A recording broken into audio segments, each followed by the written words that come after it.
How to draft a basic skirt pattern by not dividing your hip by 4. So these are the measurements I'll be working with. When I said not dividing your hip measurement by 4, you know the hip is more fuller at the back, so you'll be using your across bum, which the across bum I have here is 23, and you'll be using your across bum because the hip is fuller at the back. So that's why I said you're not going to be dividing your hip by 4. There's how you are going to be sharing it, and I'm going to be showing you in this video how to do that. So now we are going to be taking the horizontal measurement. So you take your skirt length,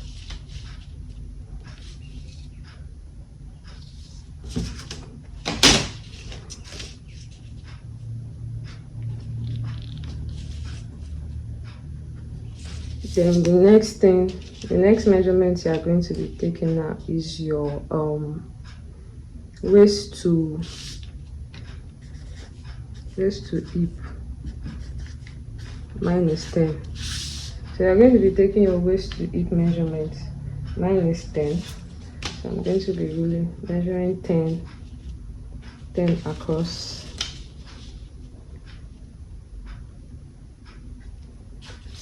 So this will serve as the lower hip measurement. This hip level that I have just ruled out is going to serve as the lower hip measurement. Then you're also going to be getting your upper hip measurement. So for the upper hip measurement, at the lower hip measurement, you go up by 2 inches. So here you go up by 2 inches. Go up by 2 inches to get your upper hip measurement. So I'm going to be using a line across.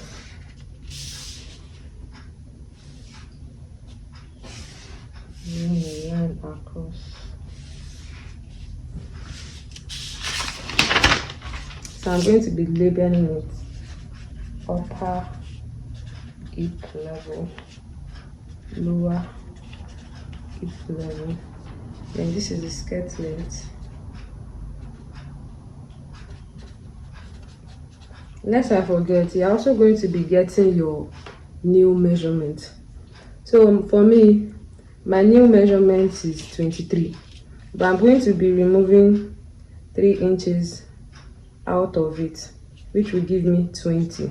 And the reason why I'm removing 3 inches is for it to give me a nice fitting from my new point. From that new point is to give me a nice fitting from that point. So that's why I'm removing 3 inches. It's to give me a nice fitting, just like a pencil kind of skirt fitting. So that is why I am doing that. Then I really line across. So here's the new line. So the next thing we are going to do now is to take our vertical measurement. So the waist measurement divided by 4 is 7.25. So I'm going to be marking 7.25. And also I'm going to have that intake of 0.5, 0.5. So I'm going to just add the dart intake here. So on the hip level, you know I said that we're not going to be dividing the hip by 4. So in this case, the across bump, I'm going to using this for the back. So now I'm going to say this is the actual hip circumference. So I'm going to say this hip circumference 43 inches minus 23 inches. That I'm trying to tell you what I'm going to use for the front. So I'll say 43 inches minus 23 inches. It will give me 20. So 20 divided by 2 is 10. So that is what I'm going to be using for the front. For the front measurement, I'm going to be using 10. I'm going to be using 10. So then I'm going to rule a line. I'm going to rule a line I'm going to do the line across.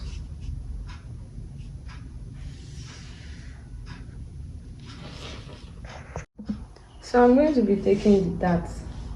So the dart is 7.5. 7.5 divided by 2 is 3.75. So I'm going to be taking it here. I'm going to be taking it here, 3.75, I mean, sorry. And I'm going to do the line across.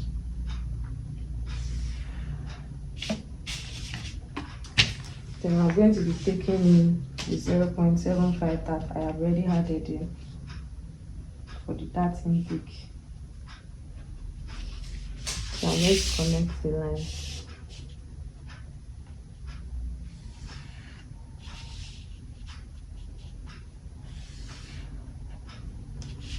So now, that's that for the dart.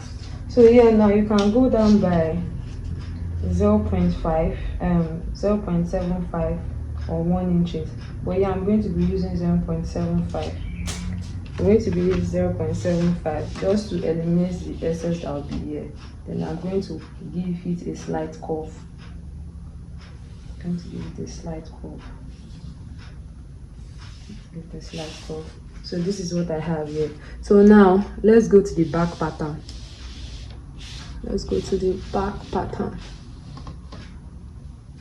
So now for the back pattern, at the waistline, I'm going to be going in by 0.75. If you have watched my basic block, I went in by 0.75 there too as well. So I'm going to be going in by 0.75. This is to eliminate bulging at the zip part. So now I'm going to be taking my waist measurement. My waist measurement is 29 divided by 4. 29 divided by 4, which is 7.25. So I'm going to mark 7.25. Then I'm going to add 1.5 inches for the dart intake, which is 0.75, 0.75. So now on the hip, remember I said that we are going to be using across bone for the hip. So now for this hip across bone is 23 inches. So I'm going to say 23 inches divided by 2. So 23 inches divided by 2 will give me 11.5. This is 11.5 here. So I also mark 11.5 here as well. So then I connect the lines. I want to connect the lines. I also connect this line as well.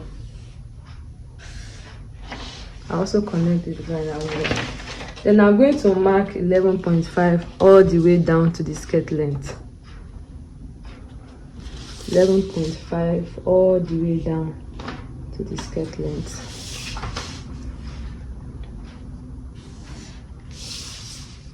All the way down to the skirt length. Okay, so that's that. So now I'm going to be taking the dart measurement. Remember our dart is 3.75. So here I'm going to be marking 3.75. So here too I'm going to be marking 3.75. Then I'm going to also measure the dart intake, which is 0.75. 0.75. Then I'll rule the line. I'll rule a straight line. Then I'll connect the lines together. So now let's go back to the front. You remember what I had here for my hip was 10 inches. So I'm going to be marking 10 inches all the way down, just like I marked 11.5 inches all the way down for the back bodies. So I'll be doing the same for the front, marking 10 inches, which is the hip measurement that I have for the front.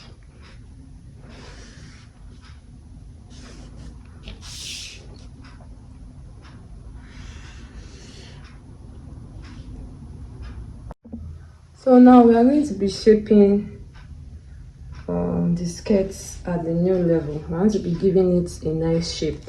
So remember that the front block is smaller than the back block. So the standard that you have that we have to use to give the skirt a tightening is around the nail level is 3 inches. So now I'm going to be sharing 3 inches into 3. So I'm going to be giving the front bodies 1 inch, then at the back, for the back measurement, for the back I'm going to be giving it 1 inch, 1 inch at the nail level. That means I'm sharing 2 for the back, then 1 inch for the front. So yeah, this is the next thing I'm going to do. I'm going to mark, sorry about that, I'm going to mark 1 inch here, then 1 inch here. So I'm going to connect the lines.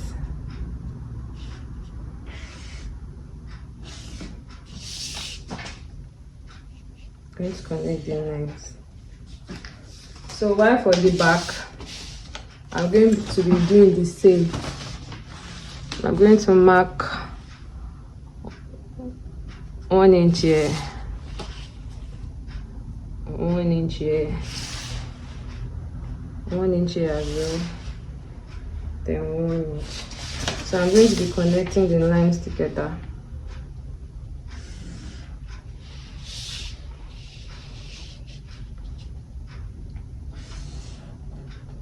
So you remember, so now for the back part, I'm going to be using a curvy line here, and the reason why I'm using a curvy line here is because we know that the back is not straight.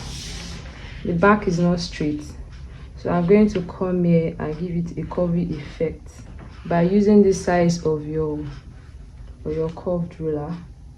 I'm going to come here and give it a curvy effect. Then the curvy effect, and